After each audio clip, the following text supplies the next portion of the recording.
Hello everybody, you welcome back to my channel. Today I am back with another educative vlog.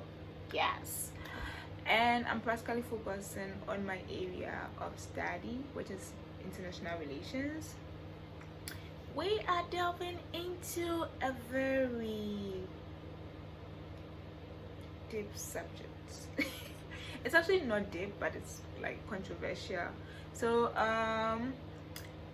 if you're new on this platform, my name is Teresa Ayerega. This is actually my platform, a place, a safe space where I share my thought, my ideas, and also part of my lifestyle with you.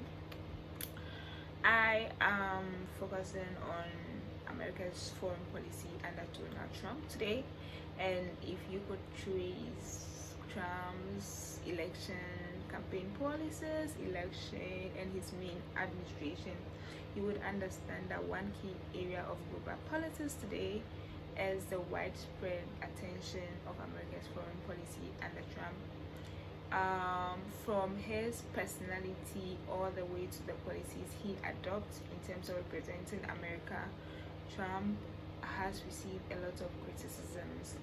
Partly, I'm going to use three levels of analysis to actually analyze these changes in America's foreign policy from its previous administration, like Washington, Jefferson, Bill Clinton, Barack Obama, and Trump himself. What has been this transition, and why do people say Trump has adopted a very radical policy towards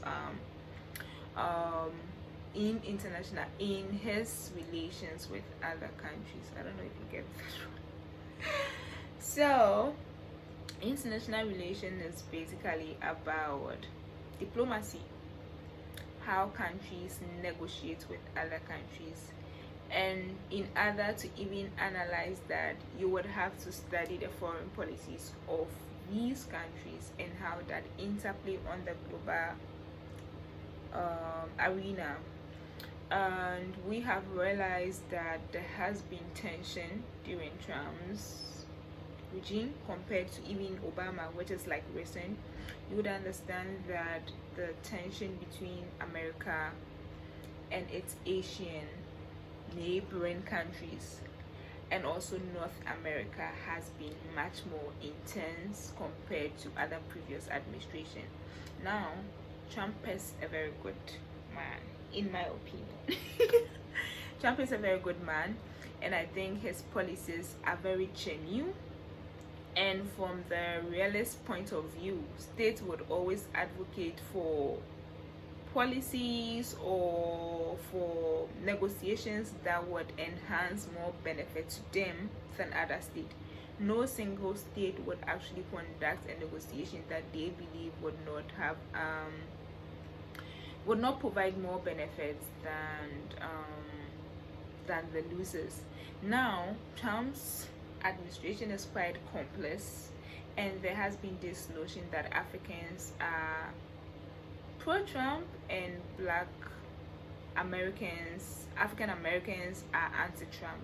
Now I just want to clear that before I go to the level of analysis on how we can on how to understand Trump's foreign policy.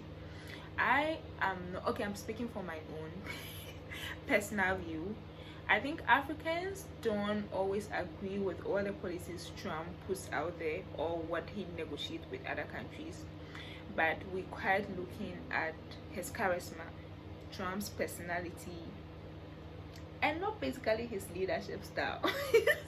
So this is so complex if I have to explain it, but looking at just one man fighting against all these bodies, we basically say if African leaders can be pragmatic, can be charismatic like Trump, Africans would attract more benefit than it is doing in terms of aid and in terms of even its place on the international market. So now on the topic, what are these radical changes in America's foreign policy, and why are people why are people criticizing Trump for these policies he adopts?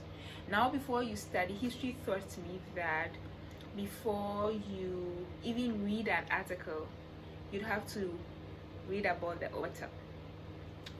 And when you read about the author, you would understand that the author has been influenced by certain factors, like you can say how the author grew up, where his personality, the kind of education he had, whether his education was in Africa, it's in America, wherever he is. All these factors builds up into how a person perceive or exhibits such tendencies that we see in Trump. So Kenneth Wiles stipulated 3 levels of analysis, which is the individual level of analysis, the state level of analysis, and the systemic level of analysis.